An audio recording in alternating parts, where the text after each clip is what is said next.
Hi hello welcome to post 360. నేను మీ మురళీ రాపల్లి.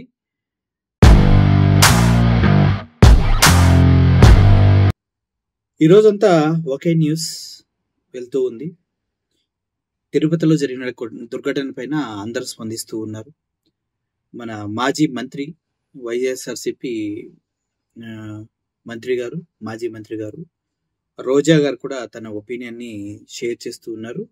దీంట్లో important ఏంటంటే, గతంలో తెలంగాణలో జరిగినటువంటి సంధ్యా థియేటర్ కేసును రిఫరెన్స్ చేస్తూ అల్లు అర్జున్కి ఎటువంటి సంబంధం లేకపోయినా తనపైన బిఎన్ఎస్ 111 యాక్ట్ ఏదో పెట్టారు.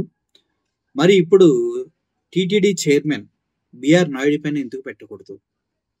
ఎందుకు అరెస్ట్ చేయట్లేదు? ఎందుకు ప్రభుత్వం ఇలా అలసత్వాన్ని ప్రదర్శిస్తుందంటూ రోజా గారు ప్రశ్నించడం జరిగింది. ఒకసారి ఆ వీడియో మీరు చూడండి.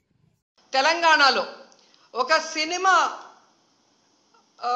ఫ్యాన్ షోకి అల్లు అర్జున్ గారు వస్తే ఆయనకి సంబంధం లేకుండా తోపులాట జరిగినప్పుడు అక్కడ ఒక మహిళ చనిపోతే అల్లు అర్జున్ గారి మీద 105 బిఎన్ఎస్ పెట్టడం జరిగింది.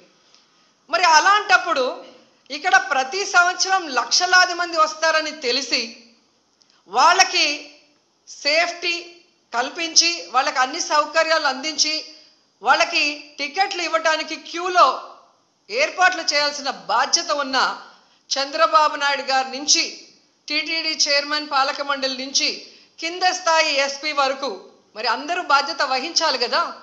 కానీ ఈరోజు ఎంత దురదృష్టం అంటే, ఇది పద్మావతి పార్క్లో 5 మంది చనిపోయిన ఆ ప్లేస్లో జరిగిన ఎఫ్ఐఆర్. దీంట్లో 105 పెట్టాల్సింది వీళ్ళు 194 బిఎన్ఎస్ఎస్ పెట్టారు. అలాగే విష్ణు నివాసం దగ్గర ఒకరు చనిపోయారు, దానికి కూడా 105 పెట్టాల్సింది 194 బిఎన్ఎస్ఎస్ పెట్టారు. అంటే ఇది ప్రమాదవశాత్తు జరిగింది, ఏదో జారి పడిపోయి తొక్కిసలాట జరిగింది, దీంట్లో ఎవరు కూడా కావాలని చేయలేదు, మాకెవరికి దీంట్లో సంబంధం లేదు అని చేతులు కడుగేసే కార్యక్రమం చేస్తున్నారు. చూశారు కదా, ప్రతి సంవత్సరం జరిగేదే వైకుంఠ ఏకాదశి పర్వదినాన భక్తులు తాకిడి ఎక్కువ ఉంటుందని తెలుసు.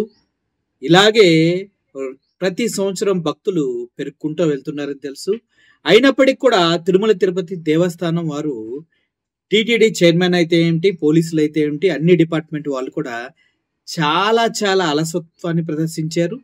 చాలా లో ఎస్టిమేట్ చేశారు.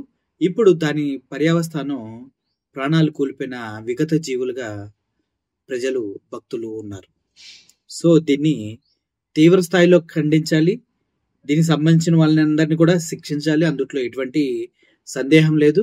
ఇకపైన ఇటువంటి రిపీట్ కాకుండా చూసుకోవాల్సిన బాధ్యత ఎంతైనా టీటీడీ చైర్మన్ది, అదేవిధంగా పాలక మండలిది ఉందని మేము అభిప్రాయపడుతున్నాం. దీనిపైన మీ ఒపీనియన్ ఏంటి చెప్పండి. Thank you for watching this video. Murali signing off. Thank you so much.